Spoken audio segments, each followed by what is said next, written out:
हरे कृष्णा। आप सभी को निर्जला एकादशी की ढेरों शुभकामनाएं। प्रभु जी आपके सब काम सिद्ध करें, यही मेरी प्रार्थना है।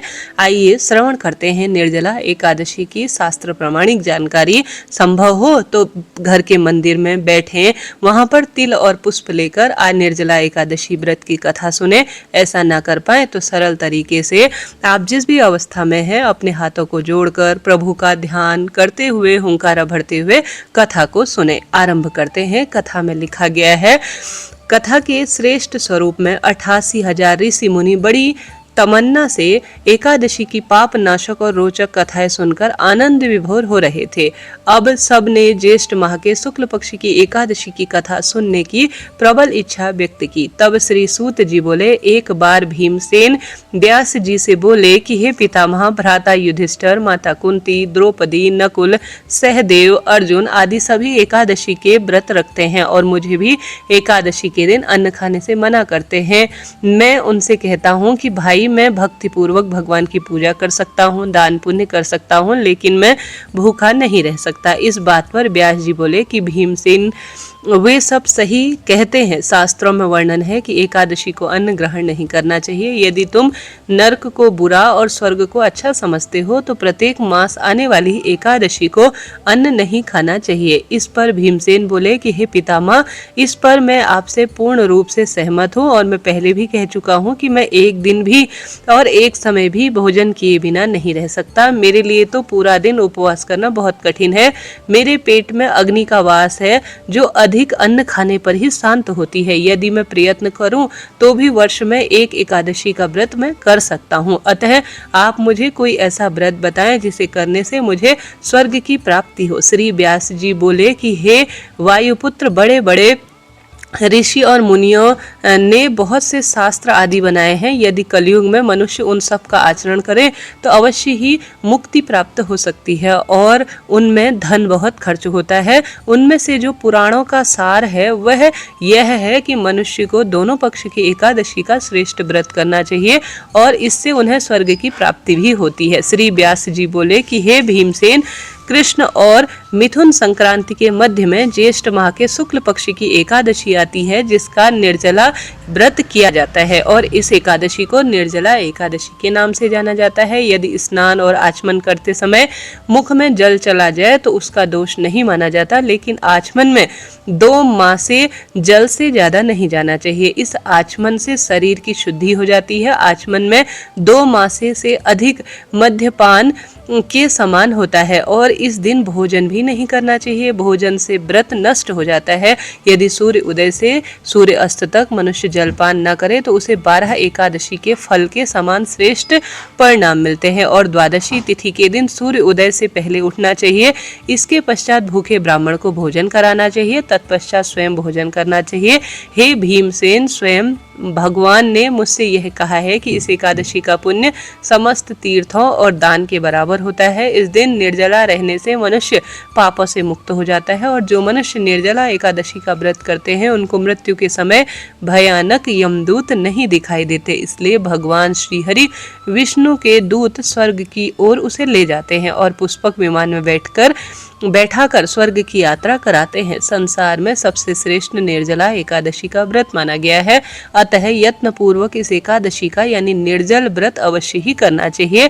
इस दिन ओम नमो भगवते वासुदेवाय नमो नमः मंत्र का जाप करना चाहिए और इस दिन गोदान करना चाहिए। इस एकादशी को भीमसेनी या पांडु एकादशी भी कहा जाता है। निर्जल व्रत करने से पहले भगवान की पूजा अर्चना करनी चाहिए और उनसे विनय पूर्वक विनती करनी चाहिए, हे भगवान, आज मैं निर्जल व्रत कर रहा हूँ या कर रही हूँ, इसके बाद मैं दूसरे दिन भोजन करूंगा। मैं इस व्रत को श्रद्धा से करूंगा। मेरे सब पापों को नष्ट कीजिए और इस दिन जल से भरा हुआ घड़ा, वस्त्र चढ़ाकर दान देना चाहिए। किसी सुयोग्य व्यक्ति को यह दान करना चाहिए और जो मनुष्य इस व्रत के अंतः काल में स्नान, तप, ध्यान, भजन, कीर्तन आदि करते हैं उनको करोड़ों गुना स्वर्ण दान के समान फल प्राप्त होता है। जो मनुष्य इस दिन यज्ञ, होम आदि करते हैं उनका फल जो है श्रेष्ठ वर्णन भी नहीं किया जा सकता। इस निर्जला एकादशी के व्रत से मनुष्य विष्णु लोक की प्राप्ति करता है और जो मनुष्य इस दिन अन्न खाते हैं वह चांडाल समान समझे जाते हैं। अतः अंत में नरक को बह जाते हैं। ब्रह्म हत्यारे, मद्यपान करने वाले, चोरी करने वाले, गुरु से द्वेष रखने वाले, असत्य बोलने वाले भी इस व्रत को करने से स्वर्ग को चले जाते हैं। हे कुंती पुत्र, मैं मनुष्य या स्त्री इस व्रत को किसी भी स्वरूप में जो भी व्यक्ति करता है श्रद्धा पूर्वक, उसके लिए निम्नलिखित कर्तव्य है। उन्हें सर्वप्रथम भगवान श्रीहरि की पूजा करनी चाहिए और उसके पश्चात गोदान करना चाहिए। इस दिन ब्राह्मण को दक्षिणा भी अवश्य ही दान देनी चाहिए। मिष्ठान आदि ब्राह्मणों को दान देना चाहिए। निर्जला एकादशी के दिन अन्न, वस्त्र और छायादान का बहुत महत्व है।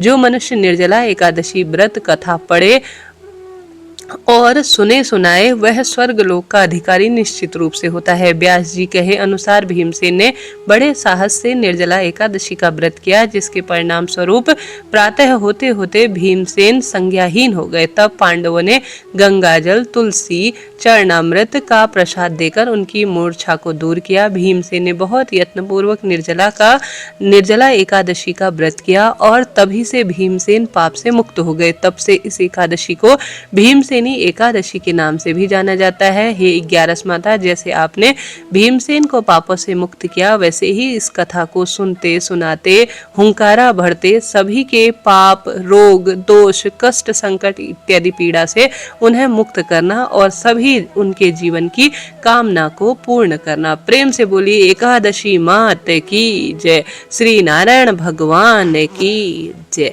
अब एकादशी व्रत कथा बाद गणेश जी की कथा भी जरूर ही सुननी चाहिए। आइए श्रवण करते हैं। प्रेम से बोलिए गणपति गजानन की जय। एक बार एक गांव में एक बुढ़िया माई रहती थी। बुढ़िया माई रोजाना गणेश जी की जो स्वरूप था वह मिट्टी से बनाती थी, परंतु रोजाना वह गल जाते थे। अब बुढ़िया माई के घर के सामने एक सेठ जी की हवेली बन रही थी। बुढ़िया जाकर कारीगर से बोली कि हे कारीगर भाई आप मेरे लिए पत्थर के गणेश जी बना दो ना। कारीगर ने कहा कि बुढ़िया माई, जब तक हम तुम्हारे गणेश जी बनाएंगे तब तक तो हमारी दीवार ही बन जाएगी, हमारे पास इतना समय नहीं है, जाइए आप किसी और से बनवा लीजिए। बुढ़िया को बहुत ही बुरा लगा। बुढ़िया ने मन में सोचा भगवान करे तुम्हारी दीवार टेढ़ी हो जाए। अब गणेश जी ने यह बात सुन ली। जैसे ही कारीगर दीवार बनाए, दीवार टेढ़ी हो जाए, फिर दीवार को गिराना पड़े, फिर दीवार बनाए और फिर टेढ़ी हो जाए, फिर गिराना पड़े। ऐसे ही दीवार बनाते गिराते और वह सब जो है धीरे धीरे शाम होती गई और खूब परेशान हो गए। शाम को सेठ जी हवेली देखने आए तो सेठ जी ने कहा आज कोई काम नहीं हुआ क्या? तो कारीगर ने कहा कि सेठ जी काम तो बहुत हुआ, लेकिन जब भी हम दीवार बनाते दीवार टेढ़ी हो जाती, दीवार को गिराने के बाद दोबारा बनाते तो दोबारा टेढ़ी हो जाती थी। इसलिए अब कारीगरों ने सारी बात बुढ़िया की सेठ जी को बता दी। सेठ जी ने कहा मुझे उस बुढ़िया माई के पास ले चलो। कारीगर जी सेठ जी को बुढ़िया माई के पास ले गए। सेठ जी ने हाथ जोड़कर बुढ़िया माई से कहा हे बुढ़िया माई, हम आपके पत्थर के नहीं सोने के गणेश जी बनवा देंगे, आप हमारी दीवार सीधी करा दो। अब गणेश जी तो सारी बात सुनकर जो है चौंक गए। जैसे ही सेठ जी ने यह बात कही वैसे ही सेठ जी की दीवार और मकान झट से ही बन गया। पूरी हवेली तुरंत खड़ी हो गई। सेठ जी ने भी बुढ़िया माई के लिए सोने के गणेश जी बना दिए। हे गणेश जी महाराज, जैसे आपने सेठ जी की दीवार को सीधा किया वैसे ही सबके काम को सिद्ध करना और सदा सर्वदा जीवन में सभी की मनोकामना पूर्ण करना। यह थी गणेश जी महाराज की कथा। तो प्रिय श्रोताजनों, एकादशी व्रत कथा संपन्न हुई। कथा संपन्न होने के बाद आपने जो तिल या पुष्प हाथ में लिए हैं उन्हें भगवान जी के श्री चरणों में समर्पित कर दे। कहा जाता है तिल जितने दीपक में चटकते हैं उतने ही हमारे कष्ट मिटते हैं। तो प्रेम से बोलिए 11 माता की जय, श्री कृष्ण भगवान की जय, श्री गणेश जी भगवान की जय। प्रिय श्रोताजनों, कथा उचित, उपयोगी और श्रेष्ठ रही हो तो चैनल को लाइक करें, शेयर करें, सब्सक्राइब करें। मैं नेहा अभी आपसे विदा लेती हूँ। कमेंट्स में राधे राधे जरूर लिखें। एकादशी व्रत कैसे किया जाता है, क्या खाना है, पूजा विधि सब चैनल पर आ चुकी है। पारण विधि भी बतला दी गई है। राधे राधे जी।